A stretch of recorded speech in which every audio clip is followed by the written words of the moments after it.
apakah yakhtumul Quran fi syahri Ramadan sittina khatmatan bin nahar wa sittina khatmatan bil lail.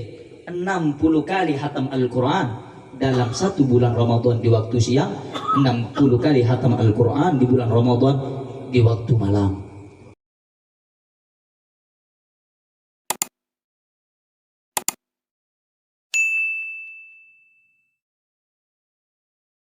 Yang kedua, kata ulama, asyukru bil arkan, syukur dengan anggota tubuh. Bagaimana caranya bersyukur dengan anggota tubuh? Kata ulama, menjadikan anggota tubuhmu, kepalamu, tanganmu, kakimu, hatimu untuk beribadah kepada Allah Subhanahu. Allah berfirman di dalam Al-Quran, wa ma khalaqtul jinna wal insa illa liya'budun, dan tidaklah aku menciptakan jin dan manusia kecuali untuk beribadah kepada Allah. Beribadah kepada Allah. Jadi asyukru bil arkan, syukur dengan anggota tubuh, menjadikan kepala kita, kedua tangan kita, kedua kaki kita, menjadikan akal, hati, pikiran kita semata-mata untuk tunduk, patuh, menyembah dan beribadah kepada Allah. Itu disebut syukur dengan arkan atau anggota tubuh. Tingkat syukur yang nomor 2. Tingkat syukur yang nomor 2. Nomor 2, syukur dengan menggunakan anggota badan. Allah kasih kita kesehatan, bukan cuma alhamdulillah saya sehat, alhamdulillah abdina beres. Tapi ada syukur yang nomor 2, engkau harus menjadikan anggota tubuhmu untuk beribadah kepada Allah. Itu tingkatan yang nomor 2. Apakah ada cerita mereka orang-orang soleh yang menunjukkan rasa syukur mereka dengan menggunakan tubuh mereka untuk beribadah? Saudara-saudara yang dimuliakan oleh Allah, disebutkan di dalam manaqib Al-Imam Ahmad ibn Hanbal, beliau murid daripada Al-Imam Muhammad bin Idris Asy-Syafi'i radhiyallahu ta'ala anhuma wa ardhah. Beliau diceritakan di dalam kitab, di dalam biografi Al-Imam Ahmad ibn Hanbal, bahwasanya Ahmad ibn Hanbal kana yusalli, beliau itu melaksanakan salat bil laili wan nahari fi yaumin wa lailatin, di waktu siang dan malamnya 300 rakaat. Al-Imam Ahmad ibn Hanbal salat di waktu siang dan malam 300 rakaat. Saudara-saudara, lihat bagaimana cerita Al-Imam Ahmad ibn Hanbal. Kita ambil manfaat, kita ambil berkat, kita ambil nafahat, kita ambil kebaikan dari cerita mereka, orang-orang saleh yang mereka bersyukur kepada Allah dengan menjadikan anggota tubuh mereka untuk tunduk dan beribadah kepada Allah. Seperti contoh Al-Imam Ahmad ibn Hanbal, salat siang dan malamnya 300, bukan 300 kali, 300 rakaat. Maaf, bapak-bapak, ibu-ibu, adik-adikku sekalian, jangankan kita saudara-saudara sholat 300 rakaat, sholat subuh 2 rakaat kadang masih banyak yang tidak. Na'udzubillahi min dzalik. Salat maghrib 3 rakaat, salat zuhur 4 rakaat, salat isya 4 rakaat, salat subuh 2 rakaat, itu masih ditinggalkan. Lalu bagaimana kita akan mengikuti Al-Imam Ahmad ibn Hanbal kalau kita salat 5 waktunya saja masih sering meninggalkan kewajiban kepada Allah Subhanahu. Al-Imam Ahmad ibn Hanbal dalam riwayat kehidupan beliau atau dalam biografi beliau, beliau sholat siang dan malamnya 300.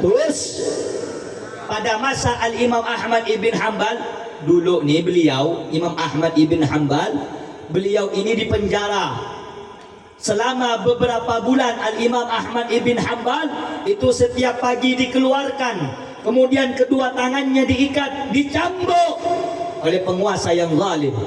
Sebelumnya beliau sholatnya itu malam dan siang 300 rakaat, ketika beliau dicambuk, badannya sakit, badannya menderita sakit karena cambuk yang dipukulkan kepada tubuhnya Imam Ahmad ibn Hanbal, tetapi tidak mengurangi daripada semangat ibadah beliau kepada Allah, terima kasih beliau kepada Allah, syukur beliau kepada Allah.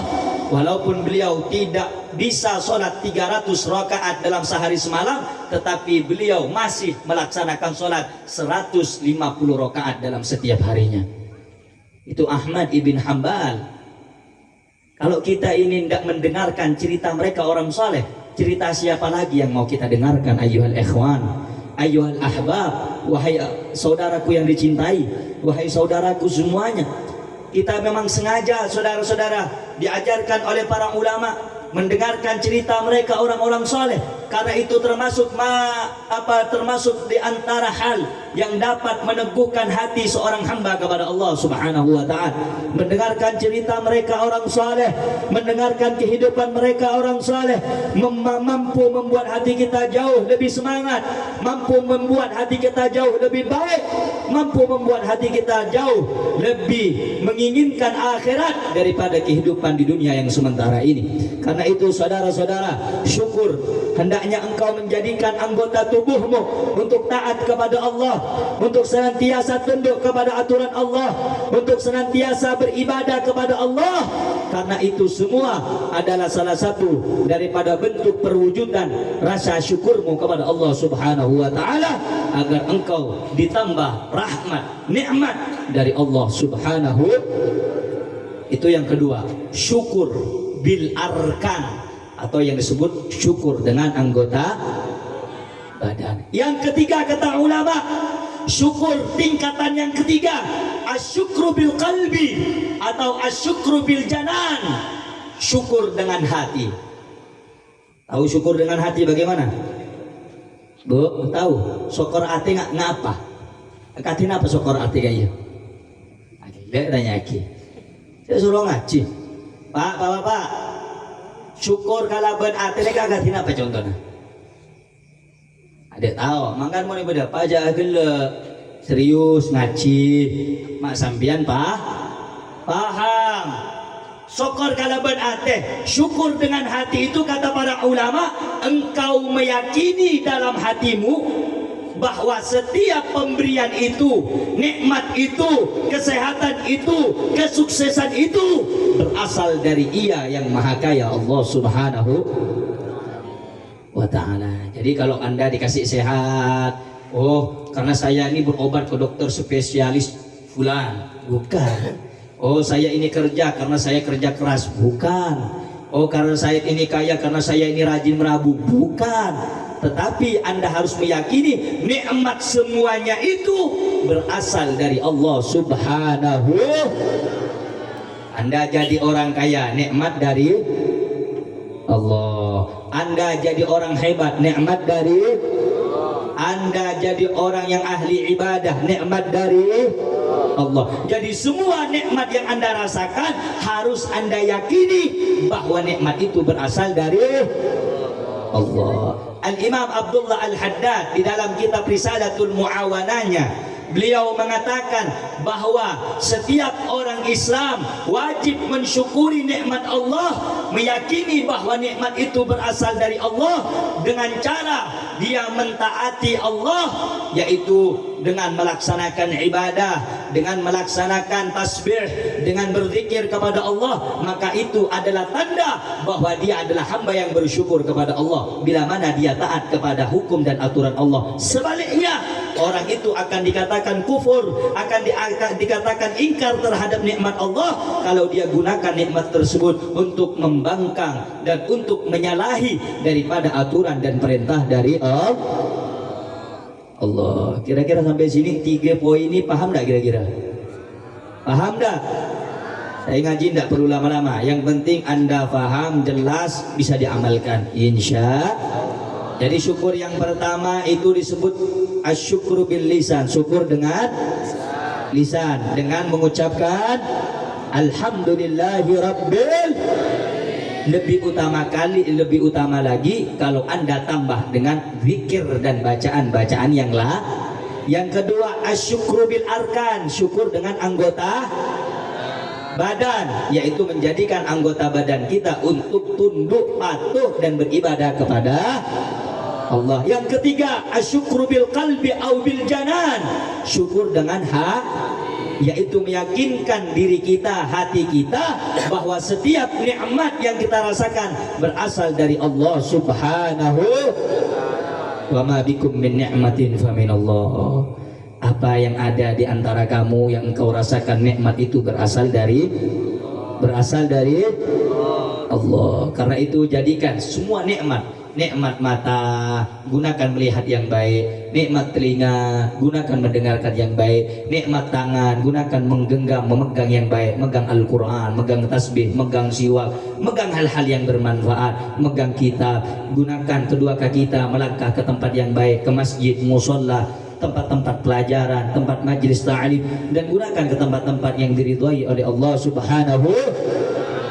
Saudara-saudara yang dimuliakan oleh Allah Subhanahu wa taala, sebelum saya tutup, ada cerita yang sangat menarik di dalam kitab Sirajut Talibin. Diceritakan ada dulu seseorang bertanya kepada ulama, "Wahai ulama, saya ingin bertanya kepada Anda." Apa kata ulama tersebut? "Mana yang lebih utama, mana yang lebih afdol? Orang yang bersabar ketika diberi musibah atau orang yang bersyukur ketika diberi nikmat?"